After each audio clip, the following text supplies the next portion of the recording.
Welcome to the UNH Latin Grammar Minute. I'm Professor Scott Smith, and today's lesson will be a review of nouns of the first three declensions. By this point, you probably have a lot of forms swirling around in your head. First declension nouns seem like third seem like second, and there's just a lot of confusion. Today, we're going to try and clarify some things, review some nouns, and give you some helpful hints how to avoid confusion in the future. To review, a declension is a group of nouns that act the same or have the same or similar endings. For example, all first declension nouns will have the exact same form as every other first declension noun. The same is true for the second and third declension, although with the addition of the neuter gender, that is a little tricky at times, but we'll go over all of that in detail today. So far, we know the first three declensions. The first declension, or the A declension, has AE for the genitive singular. That is the second form you find in a vocabulary entry. The second declension, or the O or U declension, has a long I in the genitive singular. That is the second form of the vocabulary entry. The third declension, or the consonant declension, that is because it ends with a consonant, the stem does, has short is in the genitive singular. And that's how you tell what declension a word is in. For example, to give you one example from each, we have puella, puellae, feminine, meaning girl. That second form, puellae, identifies it as a first declension because of the AE ending. The stem is found by taking the AE off, and that is the form or the stem to which you will add all the other endings. Likewise, puer, pueri, masculine, the word for boy, is marked as second declension because of the long I in the second form. Again, you take the I off, and that is the stem onto which you put the other endings. Finally, we have a third declension word, mare, maris, neuter, meaning sea, giving our English words marine, is marked by the third declension ending short is. And at this point, it is worth reminding you that the quantity or the length of the vowels can be quite important. So in this case, knowing that this is a short is will help you in the future. At this point, I've given you some examples to practice with. There are, I think, 8 nouns. Why don't you pause this audio and video and give it a try. Identify what declension these words are in. Good. We have all of the answers for you, and you can check your work right now. Remember that the idea of declension is not the same thing as gender. In fact, you will find in the first declension both feminine and masculine nouns. For example, poeta, poetae, first declension, is a masculine word, whereas puella, puellae is feminine. In the second declension, you will find masculine nouns, for example, numerus, numeri. You will find neuter nouns, such as donum, doni. And you'll even find occasionally a feminine second declension word. Words for trees and countries oftentimes will be feminine, and then you'll find some of those in the second declension. But you won't see any of those until you start reading real Latin. Likewise, the third declension has all 3 genders scrambled about, and you just have to memorize which noun is which gender. Let us now review the first declension, the first one you learned. The forms here are given to you, and the endings are marked in blue. Puella, puellae, puellae, puellam, puella, puella. Plural, puellae, puellarum, puellis, puellas, puellis, puellae. Notice that you have the characteristic A in all the forms except the dative and ablative plural. And in fact, if you go back to the earliest Latin, the A would have existed before the I. There's some contraction that went on in the dative and ablative plural. Moving along to the second declension, you will notice that we have some similarities, but some differences. So let's take a look. Servus, servi, servo, servum, servo, serve, Notice, by the way, this is the only instance where the vocative is different than the nominative in US and IUS words of the second declension, which will have an E if US, and have a long I if it is IUS. Moving along to the plural, servi, servorum, servis, servos, and servis, followed by the vocative servi. Notice here it looks like the nominative plural. In this case, you will see the identification of the stem in U or O, and occasionally you'll have an I that creeps in there as well, just like the first declension. Looking at the third declension, we call this the consonant declension because the root ends in not a vowel, but in a consonant. For example here, reg. So the word for king would be declined as rex, regis, regi, regem, rege, rex. Again, the vocative looks like the nominative. Plural, reges, regum, regibus, reges, regibus, and again the vocative reges. These are all distinct forms for each declension. Every third declension word will have endings like this, or similar to it. Same thing for the second and first declension. At this point, it might be worthwhile just to take kind of an overview of all the endings right next to each other. And here we can see them color-coded: blue for the first declension, yellow for the second declension, and an orange for the third declension. There are some commonalities among the declensions. For example, if you look at the accusative singular, you will have an M on the end of the word following the stem vowel. So first declension second declension and third declension M. Go to the accusative plural, you'll see the same. You have an S for the ending. Os, os, and ace. Be careful, though, the accusative plural for the third declension is the same as the nominative plural. You have to use context to tell you what the case of the word is going to be. Finally, if you look at the ablative case, what you have is basically the stem vowel.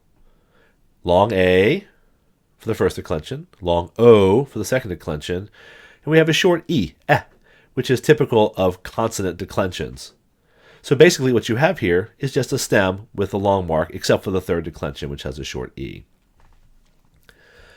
Now, there are some trouble spots where the same ending is used in different declensions for different cases. Very frustrating, I know.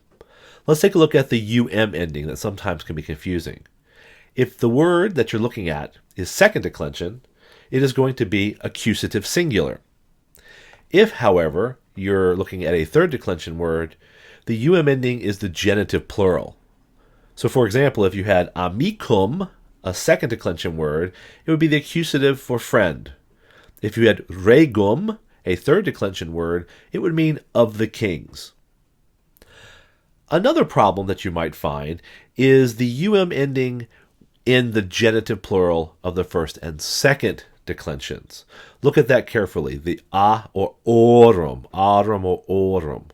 You have to make sure that you're looking at the entire ending, not just the last two letters. Because if you have aurum, you're going to have a genitive plural, like aurum would be as well. Another trouble spot is going to be the long I. If you have a second declension word, the long I could be genitive singular or nominative plural. Servi, for example, could mean of the slave or slaves as the subject. But if you have a third declension word, the long I is a dative singular. For example, matri, which means to or for the mother. So you really have to know not only the ending, but what declension the word is on which that ending is put. So this is why, when you're memorizing vocabulary, you really have to be able to know the nominative, the genitive, and the gender. Mater, matris, feminine, third declension. Servus, servi, masculine, second declension. And this will help you understand how to deal with these difficult things in real sentences. One final problem spot that some students have, especially those who don't pay attention to the quantity or the length of the vowels. If you have a third declension word and you have an IS on the end, is going to be short is, and it's going to be genitive singular. For example, regis, of the king. Do not confuse this with the long is endings on first and second declension nouns, which is is, long I. Knowing the quantity of the vowels is very important in Latin, and you'll be well advised to take advantage of your time and effort put into it. Now, we haven't dealt with any of the neuters yet, and again, to remind you, here is the neuter rule. The nominative and accusative are the same, and their plurals end in a. This is true for all neuter words in Latin, in Greek, in Hittite, and so forth. Neuter words act the same. It's like our word phenomenon, and the plural would be phenomena. Please remember that the only difference between the masculine and neuter words of the second and third declensions are in the above cases. That is, second declension words, second declension neuter words, look like every other second declension word except in the nominative and accusative, singular and plural. Similarly, for the third declension, the forms are the same except in the nominative and accusative, so you shouldn't go wrong too far. Let's take a look at a second declension neuter word. Officium, officii, officio, officium, officio, officium. Again, the vocative like the nominative. The plural. Officia, officiorum, officiis, officia, officiis, and officia. Again, the red endings here are indicating to you those differences between other second declension words. You have in the nominative singular, as in all the vocabulary words, like basium, basii, neuter, kiss, concilium, concilii, neuter, plan or advice, etc. Notice the plural is in a, officia. Note that this is not the feminine singular nominative of first declension words, because you've memorized officium, officii is a second declension neuter word. Let's take a look at the third declension. And here we have a really important word for head, caput. So let's go through the declension. Caput, capitis, capiti, caput, capite, caput. Plural, capita, capitum, capitibus, capita, capitibus, and capita. Again, if you memorize the neuter rule, you'll never go wrong. Now here is where we find another trouble spot. In this screen, we have both the first declension words in blue, but we also have the neuter endings for the second and third declension. Notice again that you have a trouble ending. That A, the short A on the end of a word, does not necessarily mean it's going to be nominative singular feminine, first declension. In fact, more often than not, the A is going to be neuter plural. You have to know what declension the word is from on which you have the ending A before you can identify what case, number, and gender it is. Also here, remember that the second declension neuter ending is um in the nominative. Don't confuse that with the accusative or the genitive. Remember, with neuter words, you have to wait and see what the context of the sentence is before you can tell if the word is nominative or accusative. Use the clues in the sentence to guide you. Now, let's take a look at some tricky third declension nouns. These are horrible things and they cause lots of trouble. You have to memorize certain ideas so that you don't get confused. For example, there is a suffix that you can put on Latin nouns or adjectives to make an abstract noun, and that ending is tas. There are others, but we'll focus on tas first. So for example, if you take a look at civis, which means citizen, civitas means citizenship, or more broadly, the state. This ending, as, is not the accusative plural of the first declension, because you can see in the vocabulary entry, the nominative is tas. You should remember that tas, tatis words are third declension and always feminine. If liber means free, libertas means freedom. And here we have another example of libertas being a nominative with the genitive libertatis.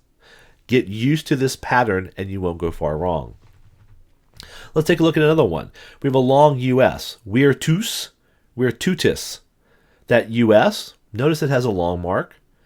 This cannot be the nominative second declension or even a nominative third declension of the neuter type. Tutis is another suffix that is feminine and makes it an abstract noun. Vir means man, virtus means manliness. But eventually the word manliness, that is typical of what a man should do in war, eventually comes into a philosophical meaning, which means what a person or man should do in terms of life. So that's where we get our word virtue from. Let's take a look at a third declension neuter word that ends in us in the nominative. Corpus, corporis, neuter. Normally, if you see us, you might think this must be nominative singular masculine of the second declension, but it's not. Look at the is in the second part. The same goes for the word for time, tempus temporis. Do not confuse this with amicus amici or servus servi, numerus numeri. This is a third declension neuter noun. Therefore, notice that corpus and tempus can be either nominative singular or accusative singular. And if you think about it, a body and time tends not to do anything. Like these are abstract qualities. They probably don't do anything. They can't hold a book, for example. So very frequently, corpus and tempus are going to be the accusative direct object. Another tricky third declension noun type is tio tionis. For example, ratio rationis. Normally, you would look at a long O and say, oh my goodness, this is a dative or ablative singular of a second declension word. But it's not. Here, it's a nominative. Ratio, meaning reason, reckoning, rationality, is a third declension word because look at rationis. So ratio is the nominative. Same with the suffix tudo, tudinous, magnitudo, magnitudinous, feminine. It's a nominative singular with the long O. Again, I cannot stress this enough. You must know what declension a noun is in before you can understand the endings. Before we end, let's take a look at adjectives like bonus a bonus bona bonum.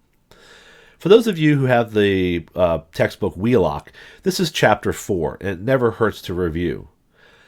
We only know so far first and second declension adjectives.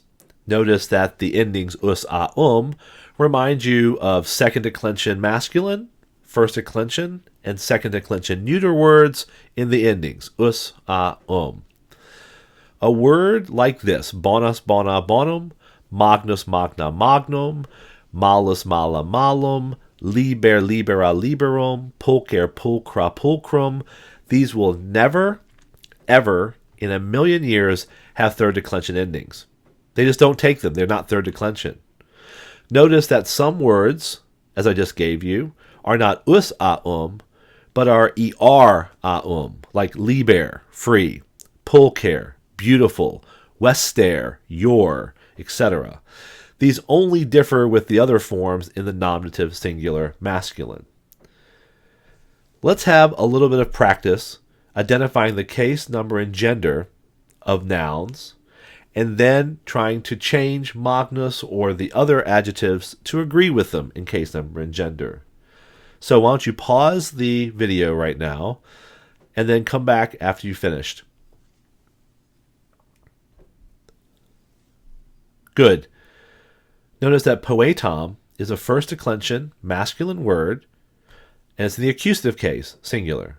So we need the accusative singular masculine to agree with it. So to say great poet, you would say poetam magnum. Next, matri. It's a third declension word, mater, matris, feminine. Therefore, the long I is dative singular. So if you have a dative singular feminine noun, you must have the same for the adjective. But remember, wester, westra, westrum is a first and second declension adjective and cannot take third declension endings. Therefore, you need the ending westri, ae, and so on. I'll let you check your own work, and if you have any questions, please ask your instructor, and I hope that you have a wonderful and great day.